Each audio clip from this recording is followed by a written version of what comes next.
ہو، یہ اندھوں بہروں کی حکومت ہے اور اندھوں بہروں کا قانون ہے، یہاں کوئی سننے کے لیے تیار نہیں ہے. تو ہم جانے اپنی تیار رکھے ہوئے ہیں ناموس رسالت اور ختم نبوت کے لیے. جب وہاں کوئی موقع بنا تو رزلٹ کے مطابق آپ نے دیکھا ہے کہ پورے پاکستان کو انہوں نے لپیٹ کے رکھ دیا ہے. شفاف یہ الیکشن ہی نہیں ہوا، یہ سلیکشن ہوئی ہے. فارم 45 کے مطابق رزلٹ آ جائے نا تو جو جیتا ہے وہ حقیقت میں. اور میں ہوں طیب سلہڑی، میرے ساتھ موجود ہیں امیر تحریک لبیک پاکستان حافظ سعد حسین رضوی صاحب. السلام علیکم سر. جی وعلیکم السلام. سر عام انتخابات 2024 کیا سمجھتے ہیں، یہ صاف شفاف الیکشن ہوا ہے؟ بالکل بھی نہیں ہوا شفاف یہ الیکشن ہی نہیں ہوا، یہ سلیکشن ہوئی ہے.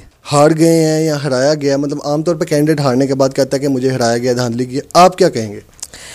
دیکھیں وہاں الیکشن ہوا ہی نہیں، اور اس لیے نہیں ہوا کہ الیکشن کے بعد الیکشن مکمل ہوتا ہے رزلٹ اور کاؤنٹنگ اور گنتی کے بعد، اور ڈی آر او کے آفس میں اور سارے معاملات.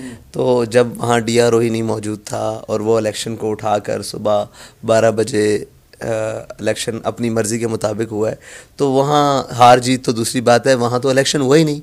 جب الیکشن کے سارے لوازمات ہی پورے نہیں ہیں تو صورتحال کیا تھی وہاں پہ حلقے میں یا پولنگ اسٹیشنز پہ؟ پولنگ اسٹیشنز فارم 45 کے مطابق حالات آپ کے سامنے، ٹھیک ہے جی. اور رہی رزلٹ کے مطابق، تو رزلٹ کے مطابق آپ نے دیکھا ہے کہ پورے پاکستان کو انہوں نے لپیٹ کے رکھ دیا ہے. MA 50 سے جو ہیں وہ خاتون ہے پاکستان تحریک انصاف کی، آزاد حیثیت سے جو الیکشن لڑ رہی تھی، وہ کہتی ہیں میں جیتی ہوں، لیکن جو فائنل رزلٹ آتا ہے اس کے اکارڈنگ جو PMLN جیتتی ہے. تو آپ کیا سمجھتے ہیں کہ کس کا ووٹ سب سے زیادہ تھا اور کیا اس حلقے کی کیا پوزیشن تھی؟ دیکھیں فارم 45 کے مطابق رزلٹ آ جائے نا تو جو جیتا ہے وہ حقیقت میں جیتا ہے. اور اس طرح تو ہر کوئی دعوے دار ہوگا، میں کہوں گا میں جیتا ہوں، وہ کہیں گے وہ جیتا ہے، کوئی بھی ہے، ہر کوئی دعوے. فارم 45 کے مطابق جس کی جیت ہوگی باقی یار تسلیم کر لیں گے. عدالت سے رجوع کیا ہے؟ بالکل ہم نے لیگل فارمز پہ رجوع کیا ہے، اور جہاں تک رجوع کیا ہے بہتر طریقے سے کیا ہے. باقی جنہوں نے رجوع کیا ہے کورٹس میں ان کی تو پٹیشنز اڑ گئی ہیں نا، دیکھا ہے آپ نے.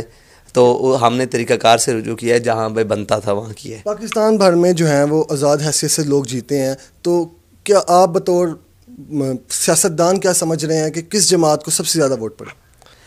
میں یہ سمجھتا ہوں تحریک لبیک پاکستان کو سب سے زیادہ ووٹ پڑے. اتنی مقبولیت ہونا اور اتنا عاشق رسول جو ہیں اور اتنی مطلب نوجوان قیادت جو ہے وہ آپ کے ساتھ ہے، اس کے باوجود کیا سمجھتے ہیں آپ کو آگے نہیں آنے دیا جا رہا ہے، یا کیا رکاوٹ کیا بن رہی ہے؟ او بھائی رکاوٹ کیا بنتے ہیں کہ اپنے بھی خفا مجھ سے اور بیگانے بھی ناخوش، میں زہر ہلاہل کو کبھی کہہ نہ سکا کند.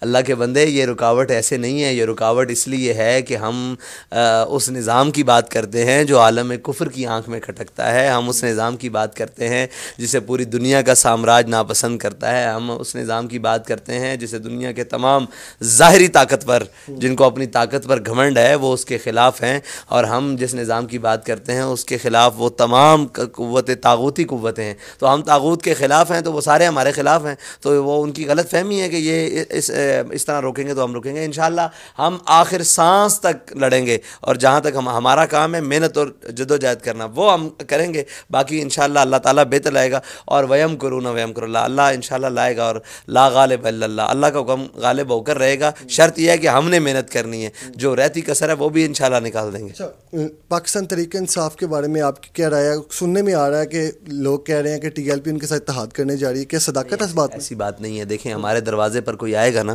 ہم سے کچھ بھی، آپ آئے ہیں میرے دروازے پر تو آپ انٹرویو کرنے آئے ہیں، تو میں اپنی بے شک جتنی مصروفیات ہیں میں آپ سے مل بھی رہا ہوں اور آپ کی بات بھی سن رہا ہوں، آپ سے بات کر رہا ہوں. اس طرح ہمارے دروازے پر آئے کچھ لوگ اور انہوں نے کہا کہ جی ہمیں فارم 45 چاہیے اور یہ چاہیے. ہم نے کہا جو ہمارے پاس ہے آپ کاپیز کروا کے لے جائیں. ان کو ضرورت تھی تو ہم نے دے دیا. ہمارے دروازے پر کوئی بھی آئے گا، ٹھیک ہے جی، اور پھر انہوں نے کہا جی ہم مظلوم ہیں، ہمارے لیے دعا کریں. آپ مظلوموں کے لیے کیا کرتے ہیں؟ تو میں نے کہا آپ دنیا میں کوئی مظلوم ہو، وہ فلسطین میں ہو، وہ دنیا کے کسی کونے میں ہو، وہ جناب اویور کے مسلمان ہوں، کہیں بھی ہوں، ہم مظلوم کے ساتھ. ایک آخری سوال میں آپ سے کرتا جاؤں کہ لوگ کہتے ہیں کہ جی تحریک لبیک جو ہے وہ پاکستان تحریک انصاف کے دور میں زیادہ احتجاج وغیرہ کرتی ہے نون لیگ کے دور میں. اس نیریٹیو کو کیسے دیکھتے ہیں، کیسے اس کو ڈینائی کریں گے؟ تحریک لبیک پاکستان نے جب بھی احتجاج کیا اپنے بنیادی نظریے کے اوپر احتجاج کیا. اور تحریک لبیک پاکستان نے احتجاج جو سب سے بڑا کیا، پہلا وہ نون لیگ ہی کے دور میں کیا، پھر دوسرا پھر سارے. دیکھیں جب کوئی ایشو آئے گا جو جینین ایشو ہوگا اس کے اوپر احتجاج کریں گے. اب یہ دیکھیں یہ کیا احتجاج کریں، مثال الیکشن پر کیا احتجاج کریں، کیا کہیں کہ ہمیں سیٹیں نہیں دی گئیں. بھائی اندھوں کو بھی پتہ ہے، اندھوں کو بھی پتہ ہے وہ ہے ہمارا ناموس رسالت اور ختم نبوت اور قوم کے معاملات کے لیے، وہاں جہاں ہمیں اسٹینڈ کرنے کی ضرورت ہوگی۔ یہاں پہ تو احتجاج کرتے ہوئے لوگ اپنی سیٹوں اور اپنی پارٹی صدارتوں سے چھوڑ کے جا رہے ہیں، احتجاج تو وہاں ہوتا ہے کہ کہیں کوئی سنتا ہو۔ یہ اندھوں بہروں کی حکومت ہے اور اندھوں بہروں کا قانون ہے، یہاں کوئی سننے کے لیے تیار نہیں ہے۔ تو ہم جانے اپنی تیار رکھے ہوئے ہیں ناموس رسالت اور ختم نبوت کے لیے، جب وہاں کوئی موقع بنا تو انشاءاللہ ہم بات کریں گے۔ باقی رہی احتجاج، تو احتجاج جہاں ہمارا حق ہم سمجھیں گے وہاں ہم احتجاج کریں گے، ہم کسی کے کہنے پر کسی کے ابھارنے پر تھوڑی